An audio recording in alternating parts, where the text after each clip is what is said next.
ladies and gentlemen, welcome back to Strawberry Hill Podcast. I'm your host, Mike Simmons, and we are here at the Shop Cigar Lounge. We got a lot of events coming this week, and I know this is coming out next week or week after, but got to come down and see us. Before I get started, like, share, subscribe, hit that notification bell. Make sure you follow us on the platforms, so on and so on. Like I say every time, if you're not following us, you're missing out on a lot of content, a lot of good content. But let's get started. I got one of my good friends that I met years ago. Yep. With State Senator. District number 5. District number 5. I'm doing my homework. Jeff Pittman, how are you, man? Man, I'm doing great. Yeah. I'm so happy to be here. It's like, you've done so much with this place. Yeah. You look around, I'm like, I want to come here all the time and just hang out. Yeah, it's like our hidden oasis in Wyandotte County that a lot of people don't know about. Gosh. I mean, this is I'm going to say it. It's the ultimate man cave. Yeah. It really is. Yeah. I love the couches. I love the pool A lot table. of people don't know that I got all this the furniture off Facebook Marketplace. Oh, you did? Mm-hmm. It's coordinated well. Thrifty. Yeah, I'm cheap. So cheap or just good taste? Good taste. I like that. That's a little bit better. That's good right. Taste. I got good taste. So how you been, man? Good? Man, I have been doing fantastic. Yeah. I'm sitting here, just so you know, I've been a senator for 1 term, and before that I was a state representative for 2 terms. Mm-hmm. So this is my first time going for re-election as a state senator, and it's like heads down. I'm always engaged with the community, but man, this is the last 60 days here before the election actually happens. So yeah, what's it in November, right? November 5th. That's right. Yeah. Just remember, you can always early vote too at the county courthouse for about 20 days up beforehand. Mm-hmm. So what's your district? You got Leavenworth, Lansing, Piper. That's right. And then am I missing anything else? Yep. So when I first got elected, I had Fort Leavenworth, going down Lansing, and then it crossed over into the Piper area. Basically, I had Bonner Springs and Edwardsville. During redistricting, which happened about 4 years ago, cut out Edwardsville and Bonner Springs, and I picked up Baser, which is just south of Lansing over on State Avenue. So when they just redistrict, do they tell anybody that they're doing it? They just do it. They're like, hey, we're taking these from you. It's a controversial subject. Yeah, I know. It's necessary because, you don't want to have me representing, say, 30,000 and the guy next door or the gal next door representing 150,000. Mm-hmm. So when population moves, we got to redistrict. That makes sense. But the thing about it is when you got a supermajority in power, one of the ways that a majority can stay in power is they kind of create the rules. Is redistricting. Yeah. And, it's a thing. Mm-hmm. And in the state of Kansas, there's nothing against gerrymandering in our statutes. So, there's some lines that get drawn that made it a little bit more difficult for me this time around. So it just means I've got to be a little even more vigilant, more out there with the people, talking to them. Makes you work a little bit harder. Makes me work a little harder and keeps me right there. So keeps me on my game, I guess you could say. So are you originally from Leavenworth? Well, I was born. My dad actually, he was stationed in Atlanta when I was born. And then Your dad's military. He is military. He's a retired colonel. He was in Vietnam twice. Jeez. Yeah, he did 2 tours. My father-in-law actually did 4 tours as a helicopter pilot over there. So I'm super grateful for their service. I get where they're coming. It was a very difficult time. But as that, I was, I'm a military family member. Mm-hmm. Moved when I was 1 year old to Leavenworth. And we got deployed out, came back, and I ended up going to middle school in Leavenworth High there, graduated from there. Mm-hmm. As did my wife, Holly. Oh. Yep. Yeah. Is that where you met her? Yeah, she was a cheerleader, though, and I was a band nerd. I mean, I'm gonna be honest. I was in band. I played baseball, and I was really fast on the track. But I was tracked into this kind of academic path, and she was tracked into that cheerleading, and she was just a real popular, great personality. What instrument did you play? Saxophone. Yes. Oh, can you still play? Oh man. Let's say we do live jazz down here. Oh, you don't even want to hear me now. It's like it could be a special guest. Oh man, it'd be squeaking up a storm, man. So you went to Leavenworth, and then I saw that you went to MIT. Yeah, that's a big deal. It was a big deal. What that's kind of like one of the top schools in the country. Yeah, when I went to school at first, so I went to MIT as a master's degree, and I I went out, I wanted to see the world and learn all about all these things. It was my passion really is to learn. And, but I felt like at some point I didn't really challenge myself as much as I wanted to. And eventually I got into technology. I was doing a lot of stuff, big data type stuff. And I was like, you know what? I'm going to take this on. And I got in, which I was super thankful for. And it was like drinking from a fire hose. I mean, you know, when you're top student everywhere and you're like, oh, okay, I'm pretty smart. You realize, oh yeah, I'm not that smart on everything. You get around around the top students around the whole country. Oh my gosh, it really takes you down a couple of notches in terms of your ego. You're like, wow, there are some really phenomenal people out here in the world. And here I thought it was, you get that confidence. It starts feeling a little bit like, wow, there any field you get into, whether it's sports or academics or anything, I believe there's always going to be somebody out there who's just going to teach you some things. Yeah. But what I did learn is that even in that environment, I had skills I could bring to the table. There was a reason I was there. And I learned that there are a lot of different kinds of intelligences. There's a lot of different folks that have different focus and different ways of learning. And I think, getting through that process was, it was a life learning experience for me for sure. So you graduated from MIT. And then I went to Oxford right after that. Yeah, I know. I was going to say, then you went to Oxford. Because I didn't have enough at that point, right? Yeah, I know. Like, let me just get all these accolades. And then, so you came back, what did you do when you came back to Leavenworth? Did you go back to Leavenworth or did you move around? So originally I moved back, established in Illinois actually for a short time. And I started working for a company called Optin, and they do, what do you call it? We call it inventory optimization, but what it is that we put algorithms and software, and big companies learn how to use it, like Kraft, Procter & Gamble, Hostess is one of my clients. And so I started working for this firm and going around and solving these pretty complex problems. Supply chain now is people know it because of the pandemic. But at the time, not many people knew it. And it's about bringing lots of different systems together, planning with business, algorithms, operational stuff, and figuring out how can we do all this better with more certainty, less variability. And then when disruption happens, what are we going to do? So putting all that reaction into the business itself as a process. So I got really into that. Started working with companies and helping them solve problems, save a bunch of money. Eventually moved back with Holly to Kansas, to Leavenworth, to raise my family here. So I've got 3 kids. I've got my son, Xavier, my daughter, Bella, and my 12-year-old, Sloan, who's still in middle school. And the other 2 are in university now. Yeah. Well, actually, Xavier just graduated this year. So he's now working. So, came back, raised my family here. And, it's a funny thing. People ask me, well, how'd you get involved with politics? That's my next question. Is that right? Yeah. It sounds like you just like, all right, I had a good job. I went to school. Doing great. I'm still doing that job.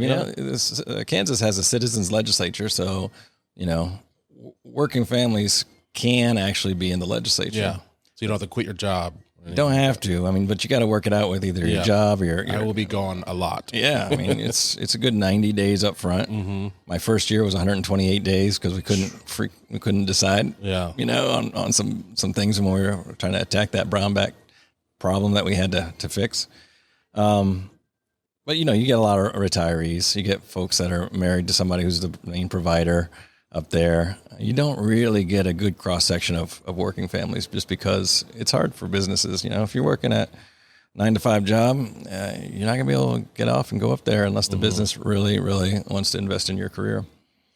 When I got back to Leavenworth, though, I looked at who was representing us, and I was like, man, this doesn't seem to really reflect the kind of balanced nature of my district here, of this district. Because, it's got a mix of Republicans, Democrats, unaffiliated. It's got a mix of ethnicities. It's got a mix of financial backgrounds. And up there you got prisoner families, guards and guard families, as well as the military who go there, they retire, and there's a lot of active military that teach up there. And so you just have a real mix. Real diverse group of people. Yeah, exactly. A lot of and so person who was representing us at that point was pretty was hardcore, kind of hard right, kind of conspiratorial type folks. And I thought, wow, this seems to have changed since I was here. What's going on here? Now, my first time with experiencing politics was when my dad ran for office back in 2000. And I had some time, like I was working in tech. I came back to work with him for a month or two. Mm-hmm. I thought I was helping him out, but I can tell you, he, after running through it myself, I realized there's a lot more work than I ever knew was going into that campaign. But I eventually, I talked to my dad. And I said, well, why are you running? What's the point here? You've got 26 years in the military. You're doing great as a contractor. He said, Jeff, it's a funny thing, but the legislature wants to ban the teaching of evolution here in Kansas. Mm-hmm. That's pretty extreme. He said, yeah, he's like, you don't have to believe in it, but to ban the teaching of it, it seems like we're just disenfranchising our students and taking away learning opportunities on some established science that's gone on for years. And I thought, he's like, you can either, be a part of the solution or not. And he said, I think I want to be a part of that solution. And I've got the time. Sometimes you got to step up. Yeah. And I said, I still think you're crazy. I'm like, that's a lot, So the first thing you ran for was House Representative. Mm-hmm. So you just literally jumped right into the water. I did. Like no commissioner, no board of utility or nothing. You just no PTA board. Just I'm just gonna just jump right. Well, I had been on boards and things like that, but yeah, it was a state level situation and that I was looking at. We were in a terrible situation with the state budget, and the state budget's pretty complicated. There's a lot of different factors, a lot of things that we finance, a lot of things money that we bring in. So, you got to look at a lot of different things. And I had experience with that. So I was like, I can do this. Yeah. We got this brownback tax experiment. It's not working. Mm-hmm. Our state was going bankrupt. Our capers and KPNF were in danger. Yeah. We weren't making our payments. Our credit rating had been downgraded twice in 2 years. We weren't investing in our roads. We're actually borrowing from our roads fund to pay our bills. And so I was like, these are problems that I can dig into. Mm-hmm.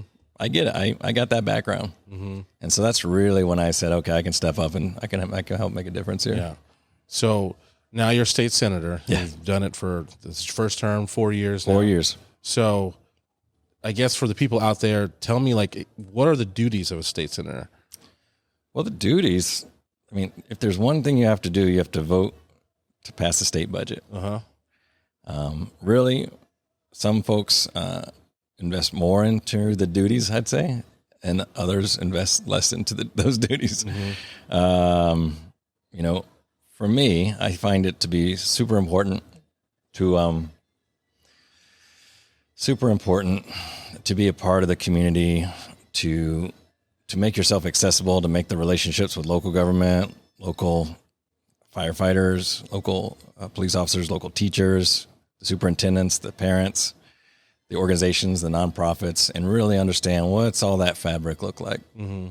Not everybody does that. I consider that one of my duties, though, is to really understand and get to know and be a point of communication to the state. Mm-hmm. On a normal basis, we go in on January, we have some committees. If we look at the kind of mundane stuff we do, we have the committees, we have hearings on different issues. We're assigned, we kind of select certain areas. Like I was on transportation.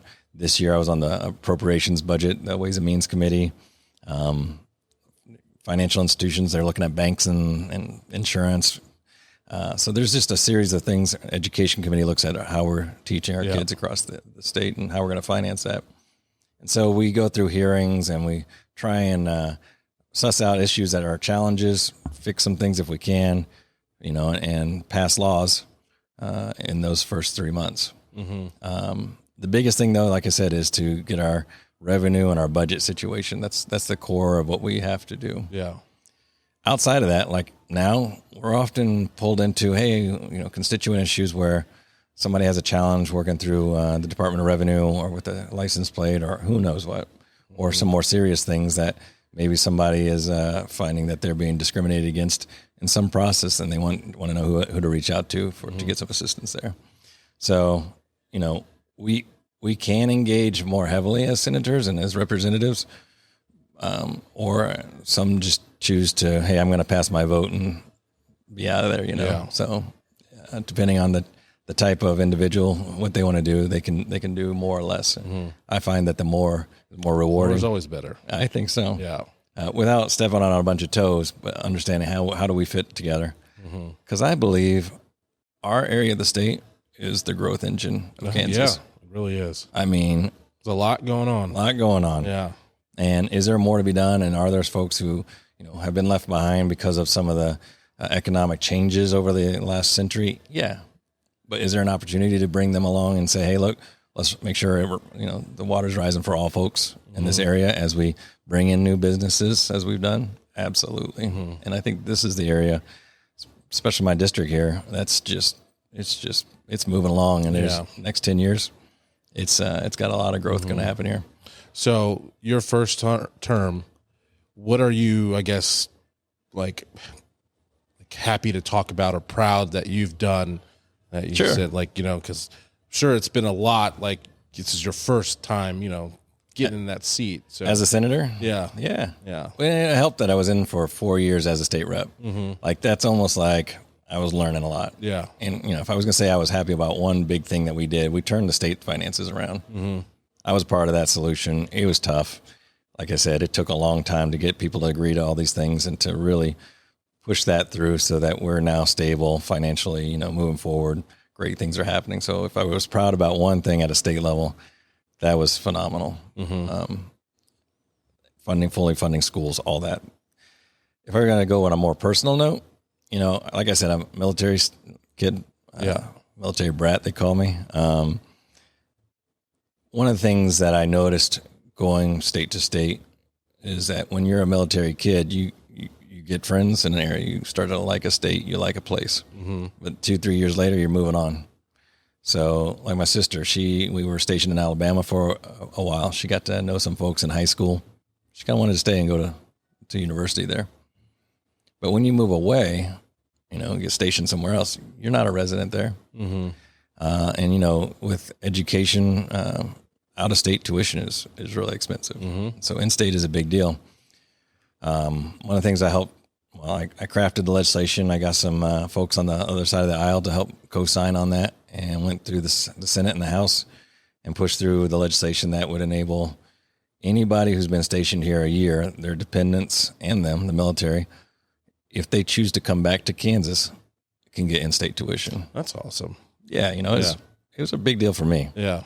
I want those kids to know, hey, you're welcome here. And as we look at how do we bring kids back to Kansas and how do we invest in that, I believe if they want to come back and they go to school here, they're more willing to stay here, work here, and we can continue to grow that talent base and bring people to Kansas as we have this growth happening over the next 5 to 10 years. So you mentioned like working on that bill and then kind of talking to other people on the other side. Oh, absolutely. Yeah. Come on now. It's like the climate of this country right now, there's presidential election. It's like, if you're left, people on the right hate you. If you're right, people on the left hate you. It's just very, very crazy right now. And it's been like, it's not like horrible, but it's like, it can be horrible. It can be horrible. It can be horrible, especially when you get online and you really start going through the pages that are really what is it deep in like there. working, on the state level? Like, do you see that like confrontational, like, oh, you're on the left, I'm not going to talk to you, or oh, you're on the right, I'm not going to work with you?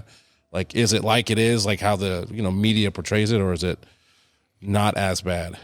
I would say this, that for me, and so all I'm going to talk about is for me, all right? For my district, like I said, I've got a very mixed district, a lot of very conservative, very progressive, if you will, folks. But you've got a lot of folks that are in the middle that may be on a spectrum on all types of different issues, right? Yeah.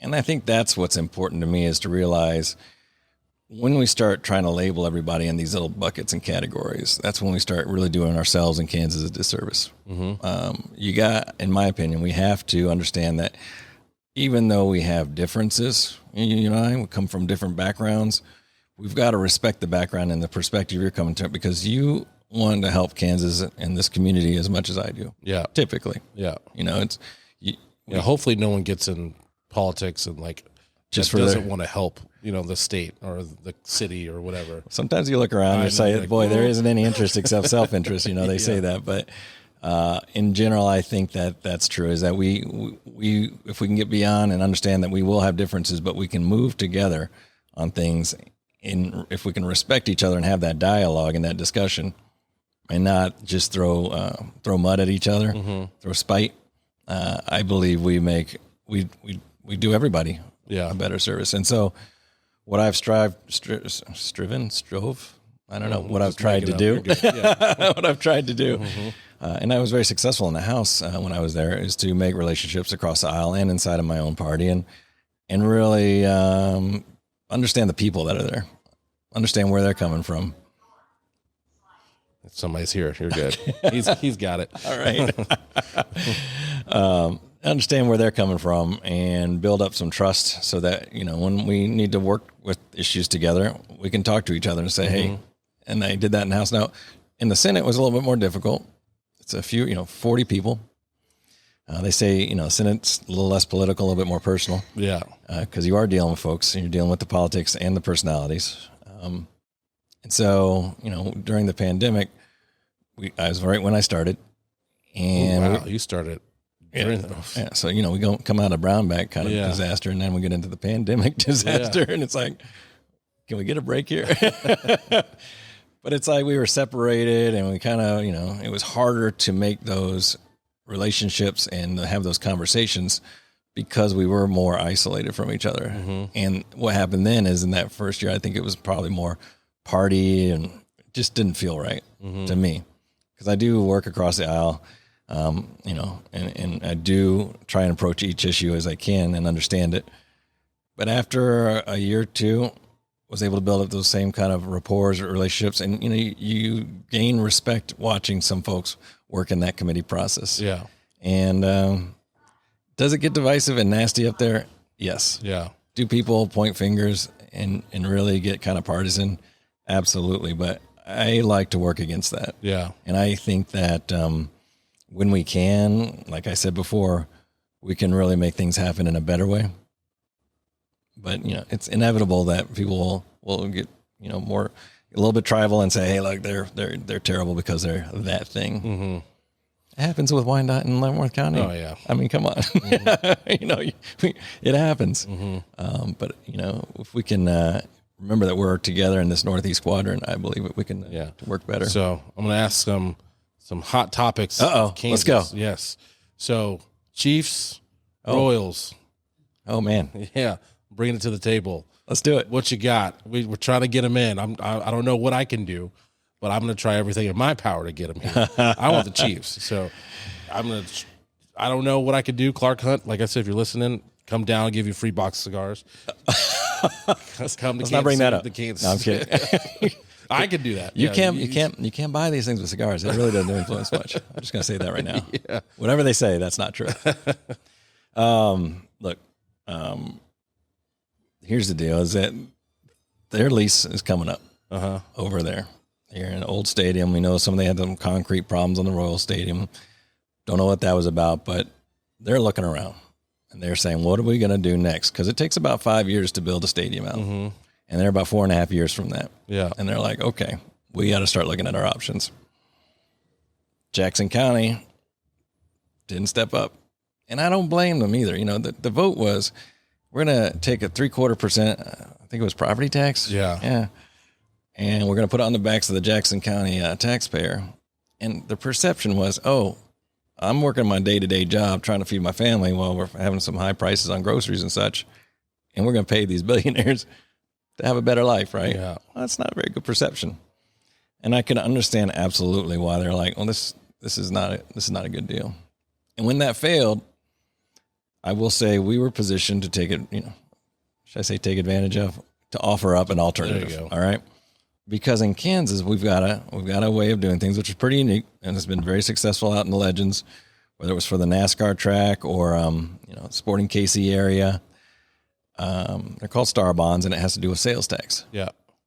And the idea is that here we're at this level of sales tax in this area. It's kind of got a line around it.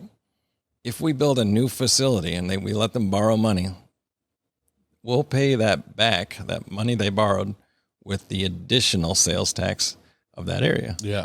And the difference in that and what Jackson County is facing is, look, if you decide you don't want to go to the game, you don't go to the game. Mm-hmm. If my constituent or my citizen out in Kansas, out in Western Kansas, who likes the Broncos, doesn't want to pay for a Chiefs stadium, they don't come to the game. Yeah. So it's kind of like a use tax. If you come to the game, you're gonna do your thing, buy some beverages, buy some food, and the sales tax on that will go and pay that. Go help pay like that the stadium bond. and all the stuff. Yeah. That's a pretty smart way of doing things. Yeah, so you're not putting the sales tax or a property tax on all the individuals out there. Mm-hmm. That's important because some folks are like, oh, I don't want to pay a property. Oh, you're not. Yeah. And that's a good thing. Are we going to get them? Look, I think we're offering a really attractive opportunity for them. We've got the space. We've proven that, with the 435, 70 interchange, we can get people in and out, which is super important. We as a state have expressed that we want to do this. I think, tell them that they're wanted. That's important. We just don't want to see them leave the Kansas City area. No. I think they're a an lot institution. of people feel the same way. Like, as long as they stay somewhere in the metro, like, we're good with that. And think about it. What brings people together across political lines more than anything? Yeah, sports. Sports. And events and stuff like, yeah. Or community and family sometimes. Yeah. Mm-hmm.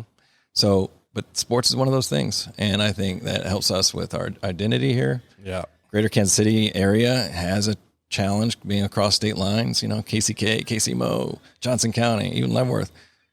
It's the greater Kansas City area, really. Yeah. And the sports team help us realize that thing that's, hey, we're a metro area, and it's part of our identity. So what are the chances? I'm going to give it 50-50. At least one. Like 51-49 maybe. I don't know. Look, there's probably a bet out in Las Vegas. Yeah, I know. But there is some serious talk about it.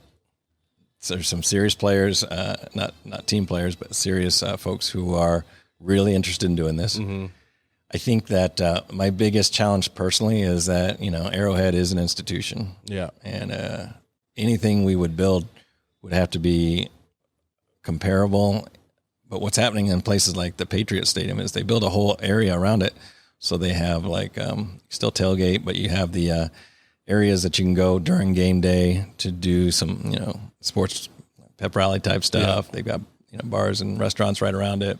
Just fun things to do around the area. Mm-hmm. And then the venue, typically new venues, will have a dome, so you can have the Super Bowl there. Yeah. Huge.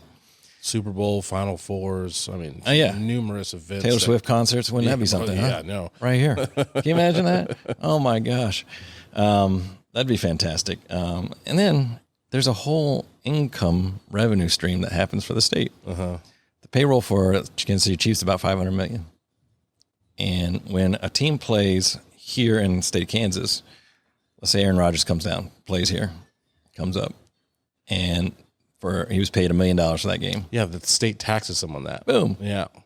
And half our games will be away, so that's $250 million of our stuff, and then about that. About $250 from the other ones. That's about $500 million of state income tax that comes in that helps pay for our schools, our safety workers, our roads. All of, it's money that comes in to help us out. Yeah. So I think it's an amazing opportunity. I've been out in front of it. I've been working with folks here in Waco area just to kind of talk about what they should expect, what we should expect as we make these negotiations. It takes about $3 billion, $2 to $3 billion to make a Chiefs stadium over here real. Mm-hmm. And it's got a limited number of areas that it can be actually positioned in. I'm hoping my district. Yeah, I'll be honest. Me too, because I live in that district. There you go. But, the Royal Stadium is a little bit more flexible. It takes about $1 billion, and it could it has a smaller footprint, so it could come down here.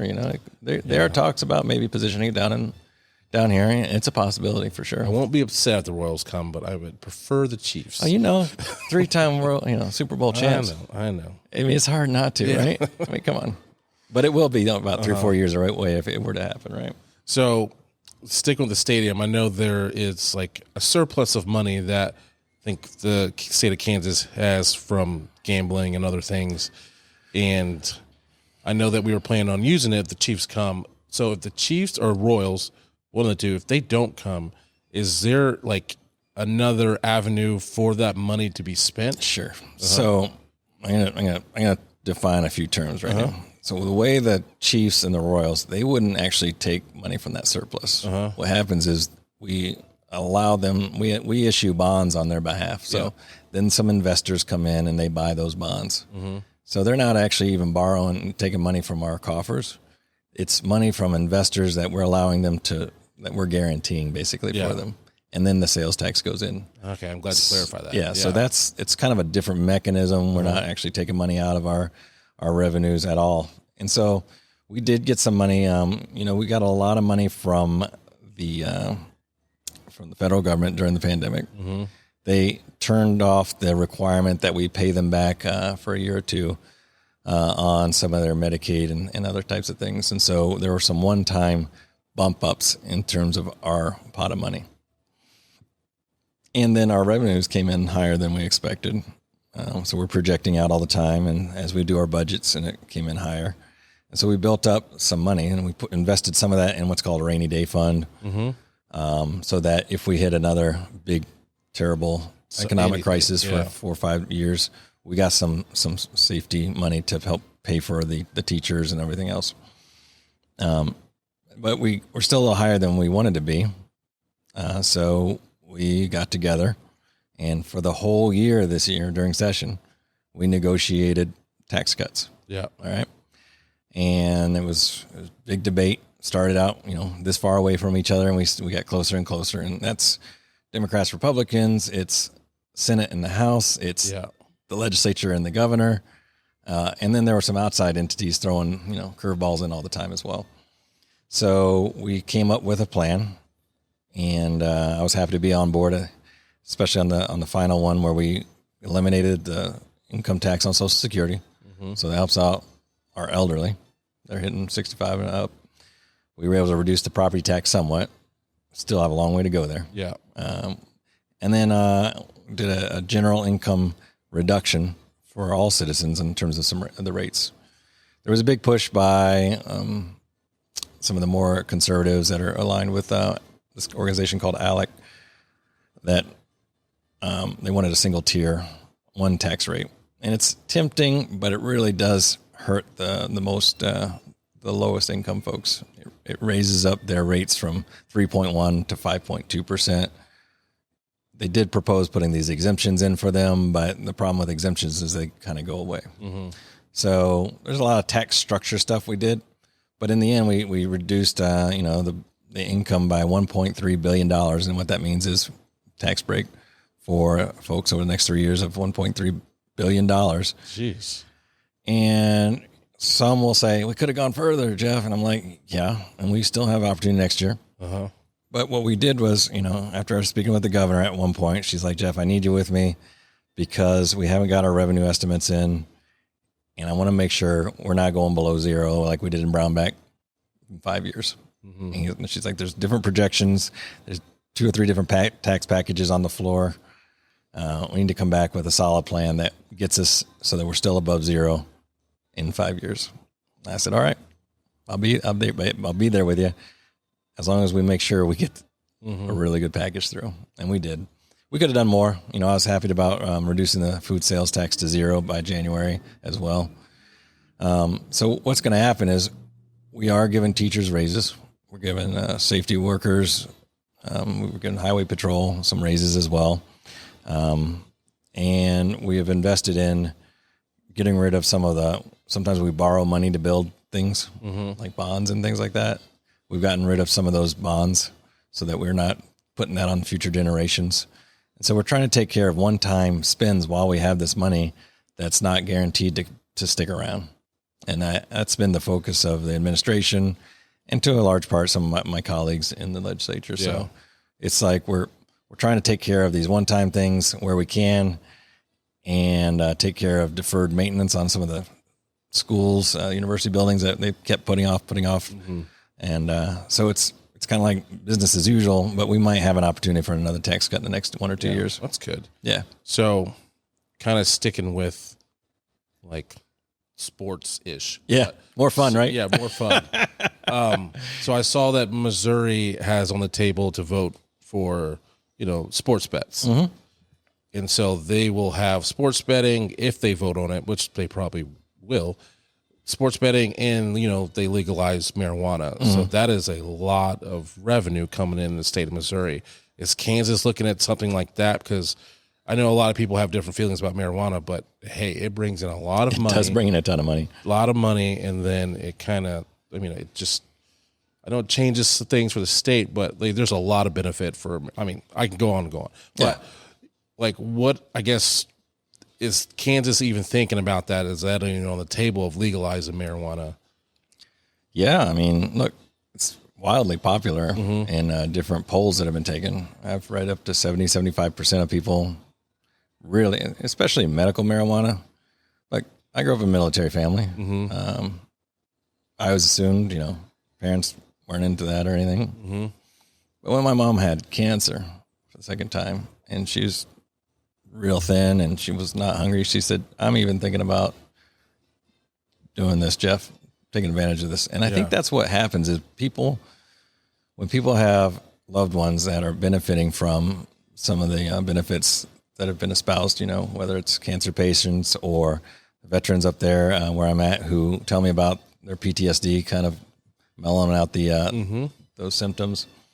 You start saying, well, maybe there's something to this. And so I've been fully supportive of, at a minimum, medical, and really understanding maybe, like the doctors have said, we don't really want to have to be that person. So why wouldn't you just open it up like Missouri does? Yeah. I'm open to that. It's been blocked over and over again. I'm not going to point fingers. No one knows where you're pointing at. Nobody knows where I'm pointing at. But, you just have folks that maybe haven't updated their world vision from, the Reefer Madness days. It feels like that. Yeah, I feel like we need to get some of the old heads out of the state level. Some people, there are, I don't want to be ageist, but some folks. I can, so you're fine. Okay, that's fair. I look at it like, some people think about the way they went through school, and I'm telling you, school is just a lot different now than it was even 50, 60 years ago. Same thing with this. Look, states around the country have taken action on this. Kansas has not. We must be, I don't know, one of the last 3 or 4 states that have done nothing. Yeah, I feel like I don't want us to be one of the last states to take advantage of it. And I don't like. You don't want to. I don't want it because it's like you don't want to be the last person to the party. Like, hey, everyone's in here now. Oh, I guess I'll join. like let's jump in front of the ball and just let's get on it. I am amazed at what Missouri has pulled in because of it. In Colorado, they were returning money back. Is it the silver bullet? No, yeah, can never be. But citizens are sitting there thinking, well, why is it? Look at alcohol, look at marijuana, look at what the studies have shown us. Look at I do think when we look at the federal level, when they do something, Kansas is going to be behind on that. But I do think it's a shame that it's been blocked by a few in leadership that just are not going to let the discussion keep moving forward. And I hope that we can get some folks in there that are more reasonable. Even in this, in the Leavenworth area, there's a hard block no against it. And so, is it a possibility this year? We're going to have an election. Elections matter. Yeah. And, I'd say folks get out and vote. Yes. So, and when you're casting that ballot in Senate District 5, I hope you give me some consideration. There you go. So speaking of, voting stuff, so you're up for re-election.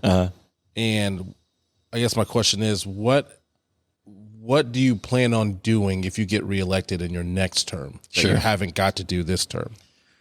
Well, there's still objectives, While we have funded education, there is a huge movement inside the legislature in my opposition, basically, that want to take that money and put it into private school vouchers and things like that. And I think that we in Kansas really recognize with our Constitution that every school, every kid, no matter their zip code, deserves an education to fulfill their potential. And I don't think that it's wise for us to suck money away from the education system that's provided to the public for free to go to some exclusive schools out there for the few. Yeah. I just don't believe that's the way we should move forward. And so I'm going to continue to make that fight. But it's always been in jeopardy. I think it's important to also recognize that for a lot of our schools, special education has proven to be a big challenge. And for me, I'd like to see us do better there. Yeah. Invest more money in our special education. It's just so expensive with what's happened inside of our schools. They're basically funding a lot of these special needs kids on their normal budget, and it's taken away from what they have as opportunities for teachers. We really have a teacher shortage right now going on in Kansas. So the more we can improve that, make it easier and better for the teachers, make it better for our kids, that's going to be absolutely great. I'd like to see us provide some healthcare options. We're one of 10 states that have an expanded Medicaid. That's good for businesses. The sheriff's got behind it this year. It's good for our citizens that, are not going out and getting their treatments because they just can't afford, on a McDonald's salary. Nothing against McDonald's folks, but on those types of salaries, you can't afford health insurance necessarily. And healthy citizens, healthy neighbors helps us have a better community. I think it goes for mental health and other things like that. I'd like to continue to advocate for this area. I think we need somebody who's looking at the needs of both Leavenworth and Wyandotte and how we work together to make this Northeast quadrant work better. And with my business background, I can continue to help make those deals happen with those big businesses and those medium-sized businesses, those manufacturers, to bring those better jobs in here. And I'm hoping that we continue this trend. We need people that understand how to bring business in here, like the administration's done so far for the last 6 years. We've had $13 or $14 billion of investment coming into the state of Kansas, which is unheard of. Yeah. And if we go back to the way it was before I got in, they didn't have that kind of investment. They just weren't even bringing businesses in here. So, and really it's about keeping our state discussion on divisive social issues. We've got, if we want business to come here, we need to pump up our education, make sure our roads are good, make sure it's a safe community, make sure we're welcoming, and we're not trying to divide folks. We've had a big vote back in 2022 about women's reproductive rights, and that showed that the state of Kansas in my district, they're not into this total ban. Yeah. So we've got, I'll keep fighting for that as well. I want to let people know I'm here for them, and I'm really about making sure our kids have the best environment they can to fulfill their best potential. Good. So now switching gears. Sure. So now we're going to go more personal. Yep. So live in Leavenworth. That was pretty personal. Those are important issues to me. Personal, but these are like questions like now we're not talking about politics now. We're talking about, let's talk about like home life and like, how do you like living in Leavenworth? Oh, Leavenworth's phenomenal. I mean, it's been my hometown. It's, first city of Kansas. It's got a rich history. You asked me what I'm proud of. There's one more thing I was pretty proud of is there's a Lansing Correctional Facility, prison up there. It's been there since Lincoln was president. And even before. Are you serious? Yeah. Well, we finally got a new facility back in the back. We invested in that. We need to do some improvements still on the staffing of that. But so there's an old prison, and it was about to get cut down, razed, destroyed because the Department of Corrections was like, we can't maintain this thing. Yeah. So they asked for $10 million to get rid of it. And I said, hold your phone. This place has the history of this community of Lansing. And, you're around people that have generational folks that have worked in the coal mines that are underneath that prison that had, were wardens or, even those that were incarcerated inside of there. There's just family members with stories, deep stories in the community. And I went over to the State Prison Museum over in Jeff City in Missouri. I saw what they had done with their old prison. They made it into this museum that brings in a little less than $1 million a year, about 30,000 visitors. I was like, we can do this. So I got some, I worked with the state folks. I worked with Senate, I worked with the House, and worked with the governors, and was able to get some money to stabilize the roof and everything, and found the Lansing Historic Society, which is right there, located right there. Said, hey, we've got an opportunity. Where are you willing to take this on and make this into a museum? Yeah. Tours and such. They evaluated it and said, yeah, we can do this. So That's awesome. They're opening up. They're getting the keys on September 9th, Oh, so that's which is probably history. a couple days from now. It is. And their first tour is September 13th. And they've got wardens and ex-wardens that they're building the content and the tours. They've got former officers that are getting in there and telling their story. So it'll be open like March till October. And be open for tours, and that's pretty exciting. That's cool. So that's one aspect of history that it's incredible, right? Yeah, it's got unique things. I live in an old house. It was built in the 1870s. It was my wife's grandfather's house on a street called Broadway, and it has all the great things of an old house. You know, stone foundation, nice. Plaster walls. Yes. But character, that's right. We all like the character. Beautiful character. Beautiful character. And it just feels like you get connected to the community and the history that way. But there's a lot of, like I said, a lot of different folks. People come in for the military college. You get to know some folks that from all over the country as well as the world. We host international officers each year. Yeah. So they come in for a year. And this year we've got a guy from Spain and his family. And we'll... That's where my wife's mother's from, Spain. Get out of here, really? How about that? What part? Pretty much Madrid. All right. Yeah. Yeah. We went to Madrid once, my wife. It's beautiful. Oh, it's amazing. Yeah. It's like hot, and it's got all those playas or those squares and things. Yeah. It's amazing. But that's the kind of thing is like you get people with different experiences like that coming into little old Kansas, and that's pretty phenomenal. And then you get the military bringing in really smart people. You get these officers that they understand world politics, the dynamics of the military and how they interact with different country situations. But you're also positioned, right across the river from Missouri, so you're very familiar with that. And we're just on the edge of the greater Kansas City metro area. We're part of that Wyandotte kind of area. And with my district, I've really enjoyed getting to know Wyandotte because it is different than Leavenworth.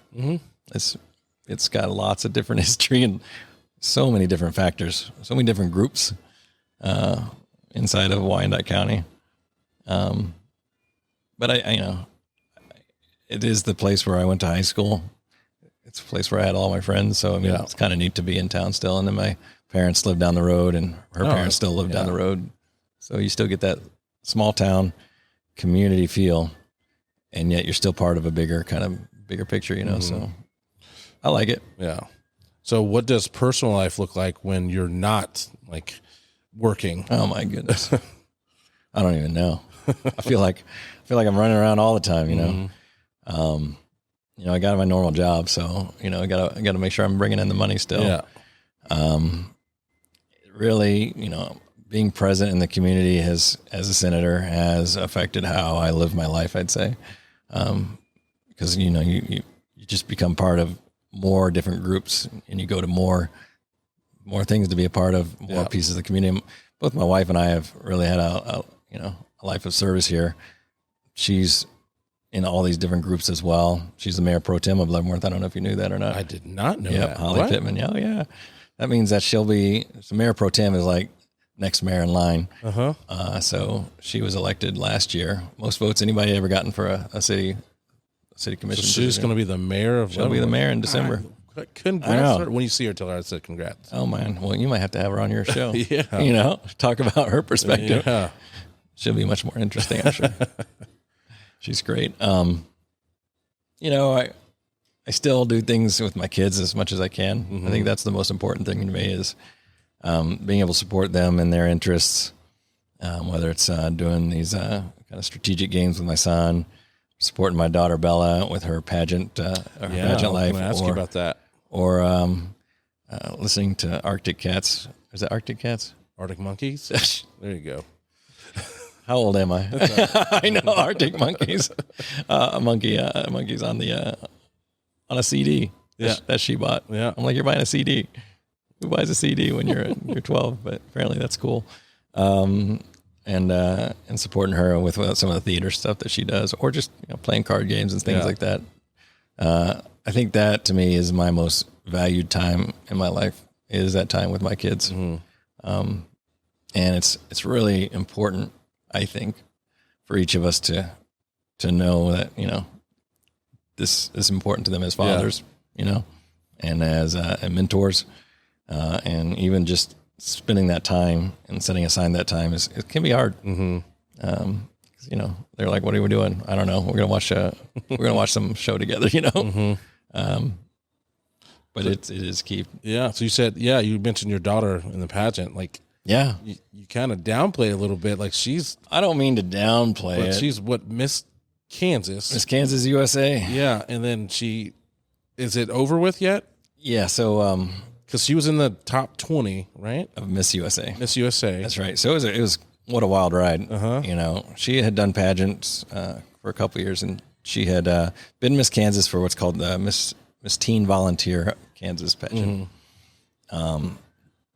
So she learned a lot about, I wasn't familiar with the pageant world.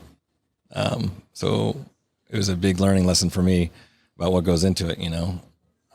My perception totally changed about what these women do in terms of getting ready, their poise, how they present themselves, how they speak about, how they get, I call it interrogated, but it's really the Q&A that they do. And she did phenomenal. It was her first year being eligible to compete for Miss USA. And there's two main pageant systems, I would say, in the U.S. The third one coming along strong. That's Miss America and the Miss USA. Yeah. And Miss USA is part of this Miss Universe. Did you know all that? No. And neither did I. Yeah. It's like learning about English football. It's like, what is all that? But it's a thing. And, Gracie Hunt was Miss Kansas USA a couple years ago, daughter of the Chiefs owner. So it's got quite a tradition here in Kansas. And she competed, and we were like, well, we'd be happy with anything. It's a great experience, but we hope she gets into top 5. She got into top 5. She got into top 3, top 2, and then she was crowned Miss Kansas USA. That's awesome. Unbelievable, blown away. And that started a whole series. The Miss USA pageant was just 4 or 5 weeks away. So there's this thing with the dress. There's this thing with who you're going to use for hair, and makeup. There's a whole series of things. And so went through that, and she competed down in Hollywood or LA. And it was a broadcast on CW, and I was so thankful for the community support here in Kansas, going out to my family and my daughter, Bella Whitlock. That's awesome. And she did get into the top 20, which is what we were hoping for. And then at top 10, she got cut. There can only be one. Yeah. And, to get that far and to be so young, it was really a true accomplishment. How old is she? She's 19. Oh, yeah. Wow. Yeah. So she could be there probably next time. I don't know how that works. I don't know if you can do it again. I have to look into that. I'll just make up rules as I go. But it does open up a lot of opportunities for modeling and things like that she's been able to work with. And just a life experience for her, it's just been amazing. Yeah. Good. All right. I got 2 questions left. They're not hard, so you're good. I'm not going to beat you up with these questions. But, so what does Kansas look like in the next 5 to 10 years? I think about it in terms of economic and business terms. I think that with the investment going on right now and in the next couple of years, I believe we're going to be increasing our advanced manufacturing footprint, as well as this kind of animal health corridor. And I think we are going to help define, I'm hopeful with things like the Panasonic plant feeding into some other facilities, things like Urban Outfitters building their national distribution center here with some of their advanced warehousing techniques. I think we're, with chip manufacturing being incentivized here in the United States, I think we have an opportunity to really pull in some bigger manufacturing type stuff. Yeah. Wyandotte County has a long legacy of really good trade jobs, and we can educate folks here. We've got a great workforce, and I think this area really will continue to grow, and more manufacturing type jobs and central distribution type jobs. I think we're going to have that as a specialty here. Mm-hmm. I hope that our air technology down in Wichita and that whole universe of folks that help support that industry continues to be strong. I think we have to continue to push into that, because we have established such a presence as the air capital, of the country, that, it feels as though with the Max 300 and some of those other big things that had some challenges, that could be in jeopardy. So I'm hoping we can maintain that positioning. And look, rural America is still our bread and butter here. We don't think about it as much when we're in this urban area here, but it is 53% of our Kansas agriculture. And those folks out there, I go out on the farms and I go out to these ranches, and you see some of the, they've got the old school ways of doing things, but there's a lot of new technology, new ways of doing things, increasing the yields and doing testing and watering in different ways. They can do more with less. And so I do see that, with the digital age, we've got an opportunity to maybe specialize in certain kinds of grain production or whatever. We've got a lot of opportunity there from a rural standpoint, as long as we can continue to support them with good infrastructure development and internet broadband. So, I think it's a positive future.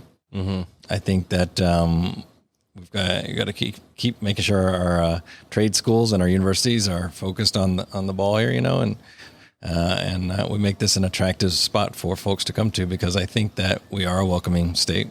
Yeah. And we have some great things to offer to the country. So I'm optimistic, quite frankly.